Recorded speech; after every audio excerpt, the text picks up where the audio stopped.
As redes sociais estão tomadas por opiniões que revelam grande expectativa para o julgamento, tanto por pessoas a favor do ex-presidente Jair Bolsonaro, quanto por pessoas contrárias ao governo dele. Algumas pessoas a favor de Bolsonaro questionam a legalidade do processo e acreditam que o julgamento é político, como mostrado nas publicações realizadas no X, antigo Twitter, que estão aparecendo aí na sua tela. Diversas dessas pessoas, inclusive, revelam sentimentos entre revolta e medo em suas postagens. Já nas publicações de pessoas que são contra o ex-presidente, é possível ver certa ansiedade em assistir ao julgamento. O clima é mais leve e eles acreditam, de acordo com as informações colhidas através do X, que a justiça está sendo feita. Seja como for, Pedro Venceslau, o fato é que os apoiadores de Jair Bolsonaro, os militantes da direita, estão ali tentando não só conter os danos de algo que é negativo para o ex-presidente, mas que era esperado. E tinham um plano para fazer isso, que é o que você vai trazer na sua apuração de como, nas redes sociais e principalmente naqueles grupos de mensagens, que é um dos campos que o bolsonarismo consegue disseminar as suas ideias e testar os seus discursos, o que eles estão fazendo nesse momento em direção ao STF e ao relator desse caso, o ministro Alexandre de Moraes, Pedro. Boa tarde, Yuri, Débora, Theo, boa tarde a todos. Olha, a consultoria Palver fez um levantamento, que é um levantamento constante, mas que acontece com mais de 2.000, milhares, na verdade, de grupos públicos de WhatsApp da direita e também da esquerda. E aí eles primeiro constataram o seguinte: desde dezembro do ano passado, esses grupos bolsonaristas já estavam precificando que o ex-presidente Jair Bolsonaro seria tornado réu. Então essa foi uma narrativa que veio sendo construída desde dezembro do ano passado e que se transformou numa verdadeira ofensiva depois do final do julgamento.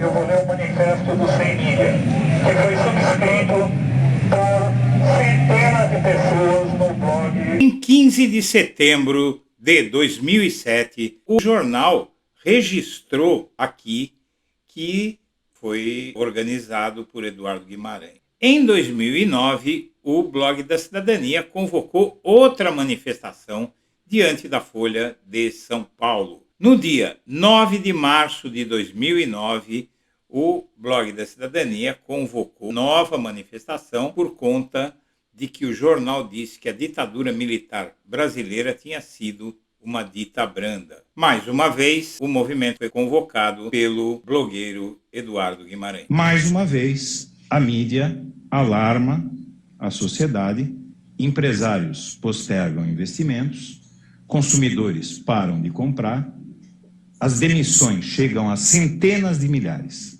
3 anos depois, eu faço a primeira entrevista do presidente Lula com blogueiros, com jornalistas independentes, lá no Palácio do Planalto, há poucos dias de ele deixar a presidência. Como é que o senhor explica um país que melhorou tanto, está tão mal-humorado, presidente?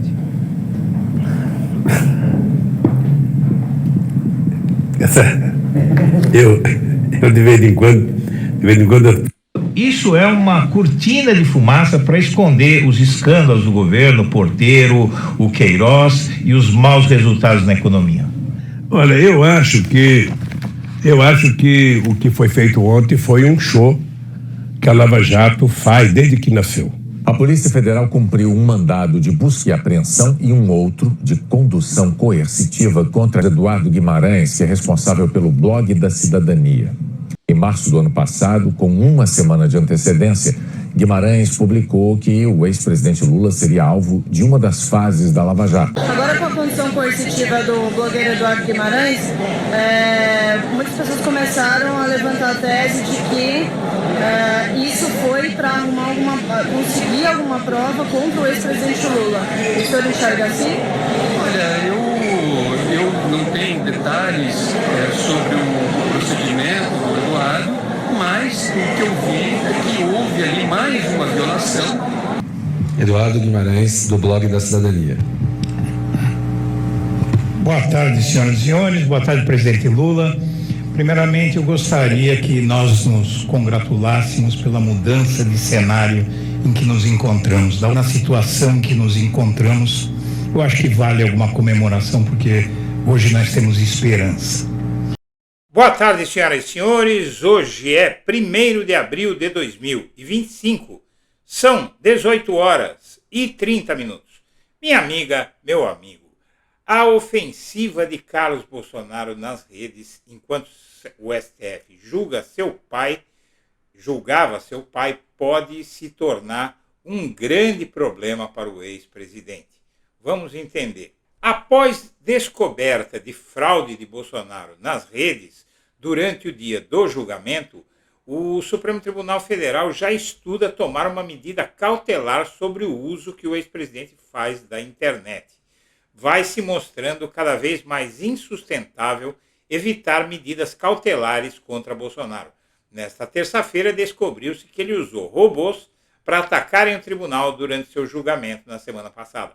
Bolsonaro já faz isso há anos e todos já sabiam, mas não para acusar o tribunal de mentir ao torná-lo réu. Esse falso apoio pode fazer Moraes ordenar a suspensão das redes do ex-presidente para evitar uma prisão preventiva. Na terça-feira, dia 25, enquanto o Supremo Tribunal Federal dava os primeiros passos no julgamento de Jair Bolsonaro por tentativa de golpe de Estado, o vereador Carlos Bolsonaro e aliados bolsonaristas articulavam uma ofensiva nas redes sociais em busca de dominar a narrativa que cada vez mais caminha para um desfecho trágico para o ex-presidente. As menções a Bolsonaro e o STF nas redes atingiram pico em um ano durante o julgamento, com predomínio de tom favorável à aceitação da denúncia. E citações da corte superaram até mesmo a semana em que a Praça dos Três Poderes foi palco de um atentado à bomba. E o que é que aconteceu? Nas redes, 56% das postagens opinativas apoiaram o STF e o STF ter tornado Bolsonaro réu. É o que apontou um levantamento que você vai ver agora. O X é a rede social com mais manifestações favoráveis à decisão da corte. Facebook e Instagram tiveram mais postagens que não emitiram posicionamento. Em meio à repercussão virtual sobre o julgamento do Supremo, que tornou Bolsonaro réu, 56% das postagens em redes sociais que emitiram opinião sobre o tema foram favoráveis à decisão da corte. Os outros 44% foram contrários, de acordo com o levantamento da Nexus, pesquisa inteligência de dados. Bom, o fato é que há muito tempo o Bolsonaro vem usando robôs para impulsionar o seu trabalho na internet. Faz parte da tática deles. Eles colocam robôs, os robôs começam a disseminar mensagens simpáticas a ele, e aí eles usam o que se chama de efeito manada, não é? Que é muito comum na internet hoje, tanto na direita quanto na esquerda. Quando o indivíduo vê que muita gente está indo numa direção, embarca junto e vai para lá. Então, em 2022, durante a campanha eleitoral, apoiadores do Bolsonaro e de Lula utilizaram robôs para impulsionar seus candidatos no Twitter no primeiro dia da campanha. O uso da automação foi maior entre bolsonaristas, 50% dos retweets contra 25% entre os apoiadores do petista. A prática não é permitida por lei e é por isso que agora ela pode complicar muito o Bolsonaro. Isso foi até tolerado, em certa medida, na campanha eleitoral. O problema é que no dia do julgamento, como é uma matéria que já saiu no início da tarde desta terça-feira, de que a reação bolsonarista a julgamento do STF teve indícios de uso de robôs em 31% dos posts. E, na verdade, o julgamento em que a primeira turma do STF tornou Bolsonaro réu, junto com 7 aliados acusados pela tentativa de golpe de Estado em 2022, foi marcado por um debate polarizado e a atuação de robôs em 31% das mensagens, incluindo a hashtag eleição sem Jair Bolsonaro é golpe. E a conclusão é de uma análise da AM4, Brasil Inteligência Digital, a partir de 90 mil menções às sessões do Supremo captadas entre os dias 24 e 31 de março. As mensagens estavam publicadas nas plataformas X, no Instagram e no Facebook.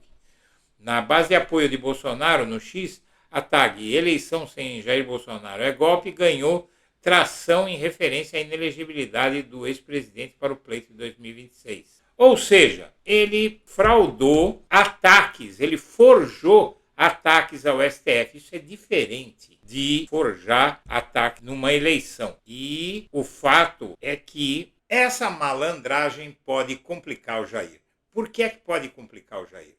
Porque ele é réu e ele não usou os robôs para um ato de campanha eleitoral ou para favorecer alguma opinião sua, né? No caso de campanha eleitoral é ilegal.